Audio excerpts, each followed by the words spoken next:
Ladies and gentlemen, June. It's June. What was I going to say? Ladies and gentlemen, it is the month of June 2020, and I am here to tell you all about the trending mountain bike products for the month.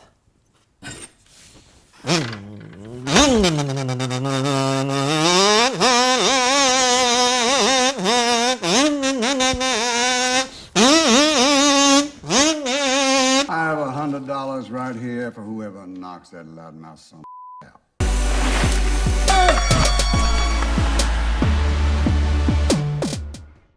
Before I jump into the top products, I wanted to give you guys an update on what is going on at our business during the COVID-19 pandemic. I answered this question in an Ask Jeff video in depth. We also have a blog article on our homepage of our site with extensive detail on this. We have immense problems in our business right now that we are struggling through, but we're doing it. We're still shipping orders daily.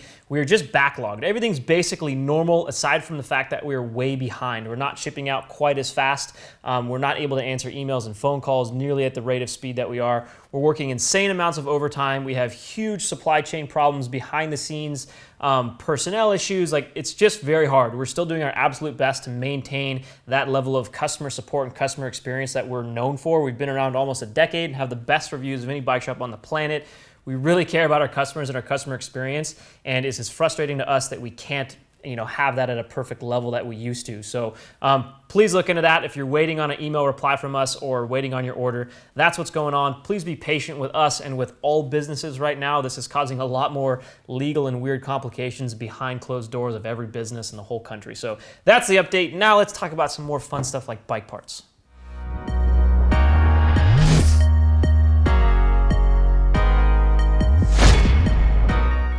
Well, we have Maxxis tires in almost every one of these videos each month because there's always a different Maxxis tire trending. It's our #1 tire brand. We have a million Maxxis tire videos. The month of June, for whatever reason, DHR2s are really trending and really cool. I think last month it was the Aggressor maybe, but yeah, DHR2s are sweet. It's actually my favorite front tire. I run a 2.4 DHR2 on the front of my bike almost all the time on my trail bike. I really enjoy that tire. I think it just grips well, rolls fast.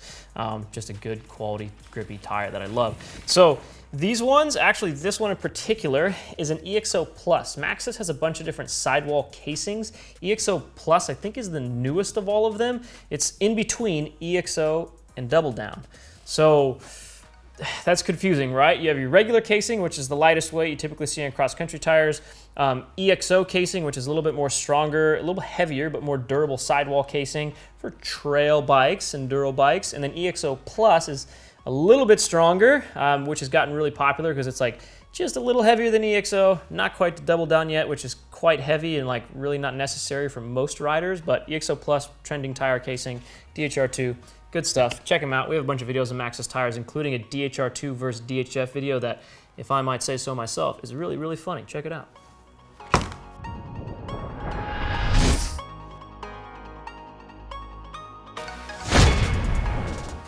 Next up, we have AbsoluteBlack 32-tooth oval chainring.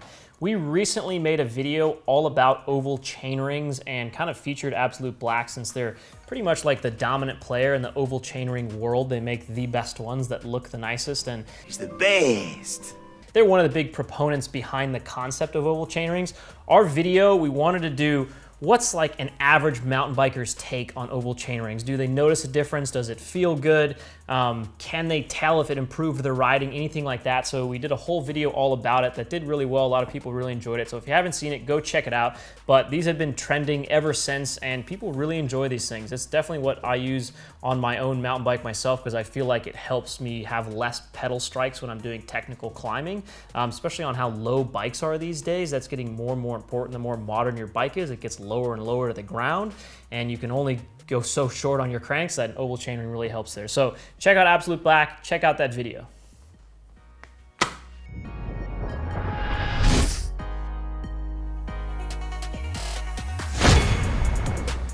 If you have a SRAM Eagle 12-speed drivetrain and you want to add a little bling to your bike, and you got $85 burning a hole in your pocket, this is the Access Rainbow Chain. Looks absolutely gorgeous. Any SRAM Eagle 12-speed drivetrain, this fits it. So even if you have the NX or the SX or the GX 12-speed Eagle drivetrains, this fits it. Looks rad. 85 bucks, hollow pins, ultra lightweight, and just adds epic bling to your bike. And a lot of people seem to really be loving these things these days.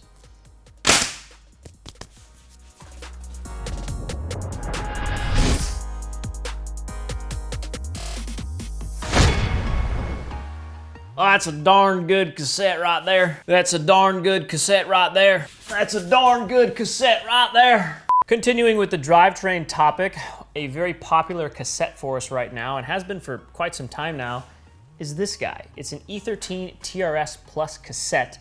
It's actually an 11-speed. So why E13 engineered this cassette? It is a 9-46, which is a 511% gear range, 11-speed cassette. So if you have an existing SRAM or Shimano 11-speed drivetrain, you can use this cassette. It does use an XD driver body, so keep that in mind.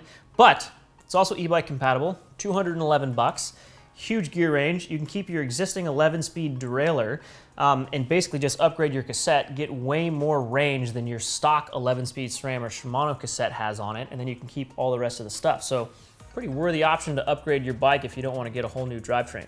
I have it on my gravel bike, at least that's what I call this thing. There'll be a link below to an Instagram post that I kind of talked about why I built this bike, but it's a Salsa Cutthroat. It's got flat bars and a dropper post and 42C tires. Is it a gravel bike? Is it a mountain bike? I don't know, but this cassette made a lot of sense on it because I wanted to, I don't know, keep the budget somewhat low and keep the derailleur cage shorter on the 11-speed derailleur and have a good gear range on there with a large front chainring since I'm riding on fire roads and mountain bike trails as well.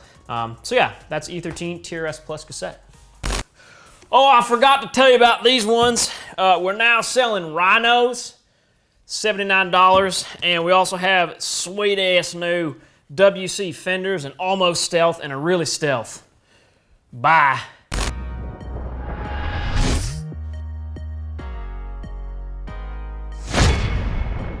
More drivetrain stuff that is really popular right now is SRAM Eagle NX. I think this is because a huge amount of people are riding their bikes more often or have got a new bike that is in the price point where this drivetrain makes a ton of sense. So this is one of SRAM's less expensive drivetrains. The 5-piece Grupo goes for 375 bucks. So that's a 5-piece. That includes cranks, which is awesome. So it's a 12-speed drivetrain. The cassette is 11-50. It does use a Shimano HG free hub. So that's a key thing about NX. Basically, SRAM's SX Eagle and NX Eagle are both 12-speed 11-50 cassettes, but they use the HG, like the more traditional Shimano style free hub body.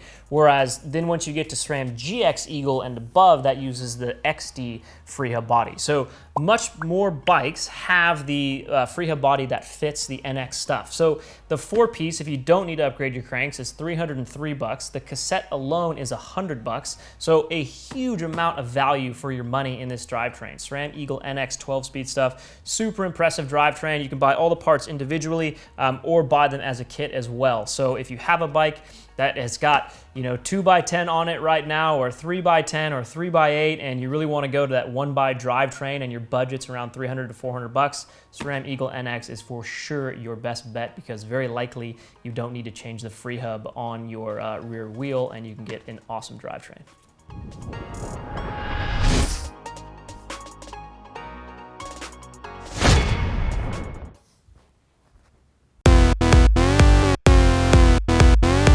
Last but not least, in case you weren't paying attention to mountain bike news on June 11th, SRAM updated their Eagle drivetrains. Well, the GX, X01, and XX1. GX got a huge revision. We made a whole video all about this. SRAM's new 520% gear range. Go check that out if you're interested. But anyways, one of the new things they came out with, so the cassettes now, GX, X01, and XX1, are 52-tooth large cog, 520% gear range, and this is a new color, which is copper, and it looks rad. These 52-tooth cassettes, I believe they're available for back order, and you can put a stock notification on them as well, and I think they're gonna be shipping in July. At least that's July-ish. That's the rumor on the block right now, but Please be patient because there are some supply chain issues due to unforeseen events happening globally currently. Anyways, 52 tooth large cogs on these things, so the gear range is huge. A lot of people asked on that video why SRAM just went to 52 and didn't actually change all of these cogs, the ratio, because a lot of people think that the jump from this 42 to 52 is going to be huge and shift really poorly, and it actually does not. So SRAM did re-engineer the derailleur to make sure that it is compatible with this large jump and that it's really smooth. And the reason you don't want sort of consistent steps all the way to this is then because each step where you're shifting more frequently would be a way bigger step. The smaller the step, the better, right? Especially under load. Well, you're most frequently shifting all around here. So you want these steps where you're shifting the most to have the smallest amounts. This is almost like a bailout gear. So having your bailout gear, there's basically only one large step on this whole cassette, and it's the 42 to 52. It's just your bailout gear, and that's kind of the acceptable one to have that. You don't want large steps between all your main cogs. You just want one single large step and it to be going in and out of your bailout gear. But it shifts incredibly smooth. I think people need to ride it before they jump to conclusions and say that that 42 to 52 gap is too much and it's not going to shift smooth, because it's SRAM.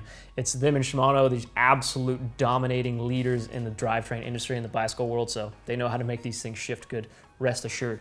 Anyways, that's some new stuff from SRAM. Pretty phenomenal stuff. I said stuff like too many stuff and times.